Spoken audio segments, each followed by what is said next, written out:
विनय sir, बात ये पहले भी कहा गया है विवेक सर की तरफ से, पुनः उन्होंने दोहराया, ये फैक्ट है। देखिए, ये बहुत बहुत ऐसा विषय है, लेकिन वो दोधारी तलवार माना जा रहा है। जो विपक्ष है, शायद उसको लग रहा है कि हमने कुछ बोला, मुंह खोला और कहीं उल्टा नजर। यहाँ देखिए, सर्टिफिकेट बट गया है, दे दिया सर्टिफिकेट। अब क्या उम्मीद की जाए? आप करते रहिए कि हम सोने चांदी का ऑडिट करेंगे, हम जो 124 करोड़ रुपए वहां खर्च हुआ था जो मंदिर के वो जो प्राण प्रतिष्ठा और उसके उद्घाटन के दौरान, उसका हम हिसाब किताब लेंगे। क्या निकलना है? कुछ निकलना है कि आपने सब चीज अपनी मंशा जतला दी, बदला दी, और आपका जो इसके पीछे है कि वहां वो सुस्त है और आप चुस्त हो, और आप धीरे से ये चीजों को निकाले जाए, और आपका जो लक्ष्य होता है कि चुनाव जीत लेना है, चुनाव जीते और सब और टोटल साफ ब्लैंक।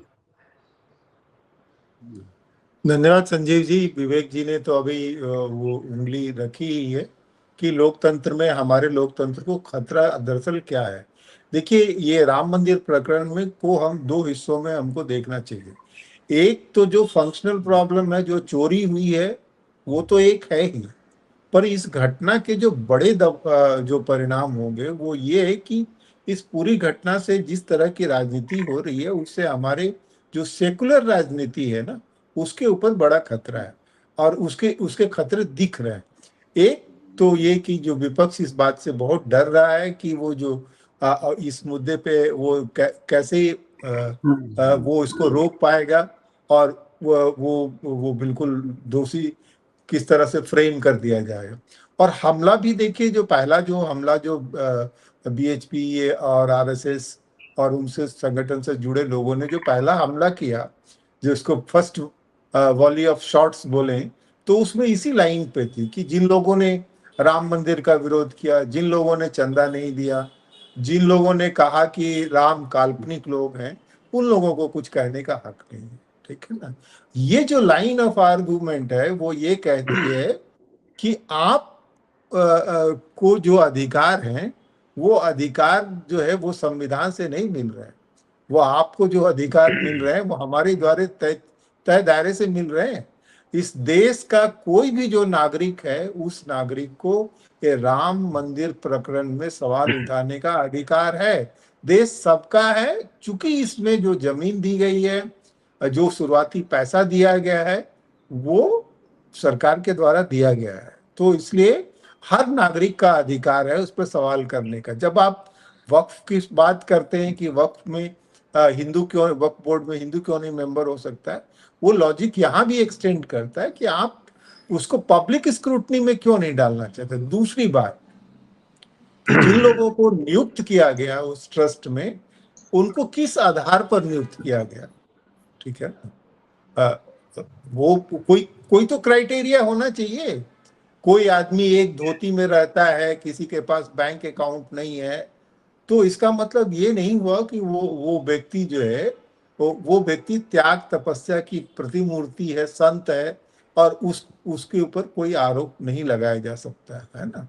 ये जिस ढंग से, दूसरी बात है कि जिस ढंग से लोग डर रहे हैं, वो लोग डर रहे हैं जो जाने जाते हैं अपने दबंगई के लिए, बृजभूषण शरण सिंह और तमाम लोग मामले का जिक्र आते ही हाथ जोड़ लेते हैं, कहते हैं कि हम नहीं बोल सकते। तो वो कौन सा भय है जिसकी वजह से वो बयान देने में हिचक रहे हैं। ठीक है, एक वो सवाल हुआ।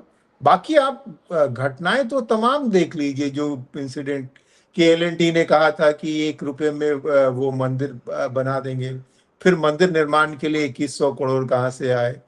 एक सज्जन आए, उनके बयान से बहुत चीजों में की गंध आती है। उन्होंने कहा कि भाई वो फ्री में पत्थर देने के लिए राजी थे, उनसे नहीं लिया गया, और दूसरी जगह से लिया गया जिसमें 5 गुना ज्यादा खर्च आए। पर उससे जुड़ी हुई जो एक बात वो कह रहे थे, अगर सत्य है, चूंकि प्राइमरी इंफॉर्मेशन तो हम लोग के पास नहीं, कि वो एक वन्य क्षेत्र में आ रहा था, वो और उस पर केसेस थे, उस पर दबंग लोगों ने कब्जा करके रखा था, उसको मुक्त। तो वो साफ तौर पे इशारा करता है कि काफी कुछ उसमें घालमेल है ना। घालमेल ही घालमेल है विनय सर, घालमेल ही हाँ, घालमेल है, सारा स्पष्ट है, हाँ। चीज स्पष्ट है। और, और गोविंद गिरी को तो देखिए भाई, किस तरह के वो बयान दे रहे हैं, मतलब बेशर्मी की हद है। ठीक है ना। एक तो ऑन रिकॉर्ड जो सवाल पूछ, देखिए कोई भी आदमी जो आरोपित होता है या जो पब्लिक लाइफ में रहा है, वो अगर वो सही है तो वो आरोप को जवाब देने में संतुष्ट होता है, इसमें नहीं कोशिश करता है कि वो उसको पूरी चीज से वो बकायदा जब उससे सवाल पूछा जा रहा है एक चैनल के द्वारा, बकायदा वो उसका माइक हटा रहे हैं और तभी वो सब धमका रहे हैं, हाँ, धक्के दे रहे तभी हैं। वो सवाल वो तभी ले रहे हैं जब उनको ये कहा जाता है कि कैमरा ऑन है और आप ऐसा नहीं कर सकते, उसके बाद वो जवाब देते हैं, ठीक है ना। और कोई भी कोषाध्यक्ष, देखिए अगर मान लीजिए, ठीक है, मान लिया कि आपने डेलीगेट कर दिया, तो अगर आपने डेलीगेट अथॉरिटी की है तो उसके द्वारा जो भी गलती की गई है उसके जिम्मेदार आप हैं। और इतनी बड़ी घटना और इतनी बड़ी चीजों में तो जहां आस्था और इसका सवाल है, वहां पे हाई लेवल ऑफ मोरलिटी की बात होनी चाहिए, जिसको बहाल करना पड़ेगा आपको।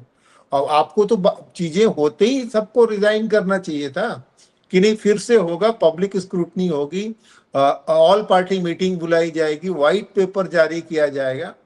और जो सबसे हम जैसे लोगों के लिए चिंता की विषय है वो ये है कि ये जो जांच प्रक्रिया जो स्टेट जो कर रही है, पार्टियां जो कर रही है, वो तो ठीक है, पर जो काम न्यायालय के माध्यम से हुआ है और न्यायालय पूरा तमाशा देख के चुप क्यों है? वो पूरे इन्वेस्टिगेशन को अपने हाथ में ले सकती है, एमिकस क्यूरी अपॉइंट कर सकती है, बिल्कुल किसी ठीक। को भी वो कर सकती है ना। लेकिन आश्चर्यजनक ढंग से कोई बयान नहीं आ रहा है सरकार द्वारा, तो किसी तरह की कोशिश ही नहीं हो रही है कि एक जो है वो साझी प्रक्रिया बनाई जाए, विपक्ष को बुला के उनसे बात की जाए। और देखिए, अगर पार्टी सत्ताधारी दल को ये आशा होती कि इसका नुकसान नहीं होगा तो इतनी बात तो होती ही नहीं। आपने शुरू में कहा ना कि रायता इतना फैल गया है कि वो समेटे नहीं समेट रहा है। देखिए, एक बात जो सबसे जो पॉलिटिकल पार्टियों को परेशान कर रही होगी, देखिए राम मंदिर आंदोलन के समय से जिस तरह से गांव की तमाम महिलाएं इससे जुड़ी है भावनात्मक रूप से, कानूनी फैसला कुछ भी आ जाए, एसआईटी कुछ भी कह ले, तर्क आप कुछ भी दे लें, ठीक है ना, लेकिन ये जो सवाल है, ये सवाल आप किसी ग्रामीण महिला को जिनका भक्ति राम पर वो है, जो अपना पेट काट करके भी पैसे देती है, वो लॉजिक से नहीं चलती है, उसका मन आप नहीं बदल पाएंगे। तो ये जो है, ये भारतीय राजनीति के लिए एक ऐसा समय है जहां विपक्ष के लिए भी ये कसौटी की घड़ी है कि उनको ये साबित करना है कि धर्म के मुद्दे को हैंडल करते हुए हमको सेकुलर कैरेक्टर हम कायम रख सकते हैं, है ना।